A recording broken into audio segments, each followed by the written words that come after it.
Le bar, une espèce bien connue des Français présente sur l'ensemble des côtes de l'Hexagone. Appelé loup en Méditerranée, ce poisson fait partie des espèces phares de la pêche loisir et est très apprécié dans l'assiette. Victime de la surpêche, il se retrouve aujourd'hui au cœur d'un débat entre préservation et exploitation.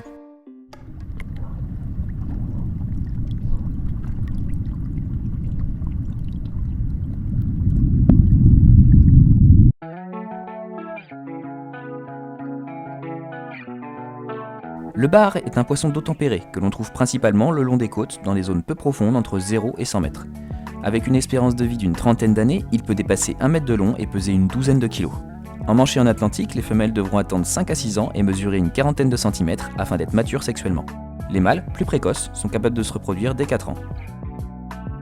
Chaque hiver, de janvier à mars pour le golfe de Gascogne, ils se regroupent en larges bancs réunissant parfois plusieurs milliers d'individus. C'est sur des zones appelées frayères que ces poissons se rendent, souvent après avoir parcouru de longues distances dans le but de se reproduire. Les femelles, gonflées par les nombreux œufs qu'elles ont préparés, sont sollicitées par les mâles et la fécondation a lieu en pleine eau. Le nombre d'œufs varie en fonction du poids de l'animal et le bar peut produire jusqu'à 300 000 œufs par kilo. Une femelle de 2 kg peut donc en théorie engendrer jusqu'à 600 000 œufs à condition qu'ils soient pondus et fécondés. Confiés au courant, les futurs petits se mêlent au plancton pendant plusieurs semaines avant d'éclore. Les plus chanceux d'entre eux arriveront à rejoindre les petits fonds côtiers au début du printemps afin d'entamer leur croissance. C'est dans ces eaux riches et peu profondes qu'une infime partie attendront à leur tour, après quelques années, la maturité sexuelle.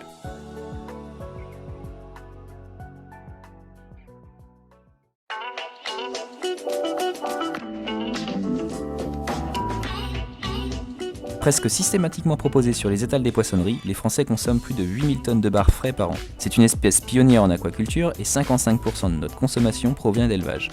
Mais qu'en est-il des 45% restants ? La France possède une flotte importante et c'est elle qui pêche le plus gros volume de bar sauvage en Europe avec 2/3 des débarquements internationaux. L'animal est capturé sur les zones de fond rocheux en période estivale et en pleine eau l'hiver. Il existe plusieurs techniques de pêche professionnelles qui permettent de cibler le bar. La pêche à la ligne, sans doute la pratique la plus noble, est en général réalisée par des petites unités côtières se servant d'appâts vivants ou de leurres artificiels. La pêche à la palangre consiste à placer plusieurs lignes d'hameçons garnies d'appâts au fond ou dans la colonne d'eau en fonction de l'espèce ciblée. La pêche au filet, en majorité pratiquée par la pêche côtière. Pour cibler le bar, les pêcheurs utilisent des filets dérivants qui flottent en surface grâce à des buoys. Le chalut de fond. Un filet en cône est déployé avec des lestes à chaque extrémité permettant de rester en contact permanent avec le fond. Le navire tire ainsi le filet qui ramasse tout ce qui se trouve sur son passage. L'opération dure plusieurs heures, de jour comme de nuit. Cette pêche est réalisée par de grosses unités qui peuvent rester en mer parfois plusieurs jours. La qualité du poisson est moindre puisqu'il est souvent écrasé au fond du filet au cours de l'opération de pêche. Le chalut pélagique. Comme précédemment, il s'agit d'un large filet en cône tiré par un navire. Les pêcheurs repèrent les bancs de poissons grâce à un sondeur et adaptent ainsi la profondeur de pêche. Il est fréquent de voir 2 navires s'associer pour tirer les filets encore plus gros. Cette pratique, encore une fois réservée aux grosses unités, est caractéristique de la pêche industrielle. Les chalutiers étaient ainsi responsables de 70% des captures de bar sauvages en 2008. Lorsqu'on observe les ventes en criée entre Boulogne-sur-Mer et les Sables d'Olonne, on se rend bien compte que la majorité des captures a lieu sur les semaines hivernales. Comme nous l'avons vu, c'est dans cette saison qu'ils se regroupent pour frayer.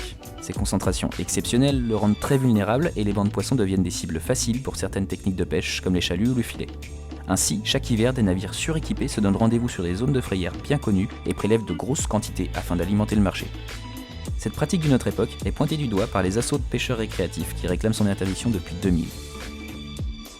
En 2005, sur la zone nord, c'est-à-dire la mer Celtique, la Manche, la mer d'Irlande et la mer du Nord, on estimait l'effort de pêche 2,5 fois supérieur à ce que la nature était capable de supporter. Il y a 13 ans, le stock de bar sauvage souffrait déjà d'une surexploitation intensive et les stocks de géniteurs étaient en déclin significatif. Il a fallu attendre 2014 pour qu'une évaluation scientifique rapporte l'urgence de diminuer l'effort de pêche afin de retrouver un équilibre entre exploitation et renouvellement naturel du stock. 2000 tonnes ont encore été débarquées en 2015 en provenance de la zone nord. Un an plus tard, les scientifiques ont estimé que la situation s'était encore aggravée et des mesures ont enfin été prises. La zone nord est délimitée par le 48e parallèle qui se situe au niveau d'Audierne dans le Finistère Sud. Pour les professionnels, une période de fermeture stricte de 2 à 6 mois a été mise en place selon le type de pêche pratiqué. Les pêcheurs loisirs sont interdits de pêcher le bar pendant les 6 premiers mois et il n'est autorisé de prélever qu'un seul spécimen par jour et par pêcheur le reste de l'année. La taille minimale de capture est relevée à 42 cm pour tous. Suite à de nouveaux relevés alarmants, les pêcheurs loisirs se sont vus retirer leurs droits et la pêche du bar leur est désormais interdite toute l'année au nord du 48e parallèle. Concernant le golfe de Gascogne, les données sont insuffisantes pour que les scientifiques évaluent de manière précise la situation. La plaisance se voit tout de même limitée à un quota de 3 bars par jour et par pêcheur. Depuis 2012, la taille légale de capture a été relevée de 36 à 42 cm. C'est le résultat d'une action menée en partie par les associations de pêcheurs plaisanciers. En revanche, la pêche professionnelle se voit accorder une maille de 38 cm, inférieure à la maturité sexuelle des animaux. Cette année, et comme chaque hiver, l'offre de bar sauvage est abondante en pleine période de reproduction. GMS, poissonnerie, vendeurs spécialisés et restaurateurs s'y donnent à cœur joie. L'espèce est mise en avant et dite de saison et est très fréquemment en promotion. Une belle erreur lorsque l'on sait que la chair de ce poisson est de piètre qualité en cette période. Ces aberrations, couplées à la mise en place d'une interdiction de pêche pour la plaisance au nord du 48e parallèle, ont lancé un mouvement protestataire. Les bonnets bleus tentent de mobiliser les pêcheurs loisirs sous une même bannière à travers leur groupe Côte à Zéro. Un bel élan de solidarité qui remet la situation actuelle en question. Plusieurs actions ont été menées, notamment auprès des distributeurs. Les plaisanciers sont ainsi allés discuter directement avec les poissonniers pour les sensibiliser à la problématique du bar sauvage. Sur le réseau social Facebook, c'est plus de 11 000 personnes qui se sont rassemblées en quelques semaines pour dénoncer les professionnels peu soucieux de la ressource. Le 10 février dernier, une manifestation a été organisée au péage du pont de Normandie. Les pêcheurs ont distribué des tracts pour sensibiliser les automobilistes et les barrières du péage ont été levées pour une opération péage gratuit. Quelles que soient les revendications des pêcheurs plaisanciers, il me paraît évident que la pêche loisir et commerciale d'une espèce doit être interdite pendant sa période de reproduction. Certaines méthodes de pêche sont littéralement destructrices et il est grand temps de les bannir. Le chalutage est une catastrophe pour les écosystèmes aquatiques et ce n'est pas nouveau puisqu'il est remis régulièrement en question depuis plus de 150 ans. Certes, les chalutiers n'ont plus le droit de prélever le bar sur la zone nord pendant 6 mois, mais ils continuent à cibler d'autres espèces. L'Europe les autorise à débarquer 1% de bar en tant que prise accessoire, mais ils se retrouvent régulièrement avec bien plus. Les chaluts sont donc contraints chaque année de rejeter plusieurs dizaines de milliers de tonnes de poissons morts par-dessus bord. Un carnage inutile. Quand les réglementations n'évoluent pas, c'est aux distributeurs et consommateurs qu'il appartient d'agir. Ayez un œil sur l'origine de vos produits, comprenez que vous aussi, à votre échelle, vous avez un impact important. On continue actuellement à aller droit dans le mur et j'ai du mal à imaginer quel sera notre futur lorsqu'on aura tout détruit. L'interdiction de prélèvement du bar pour la pêche loisir au nord du 48e parallèle est dramatique pour toute la filière qui a pourtant un poids économique significatif. Je pense sincèrement qu'il est possible d'équilibrer la réglementation pour une exploitation saine et durable. Pour plus d'informations sur les actions en cours, je vous invite à retrouver les bonnets bleus sur leur site internet en lien dans la description de cette vidéo. Vous pouvez aussi les retrouver sur Facebook, sur leur groupe Le Bar hors des étals de janvier à mars et sur le groupe Côte à Zéro. J'en profite pour vous mettre également plusieurs liens qui m'ont servi à réaliser cette vidéo ainsi que des articles sérieux qui illustrent mes propos.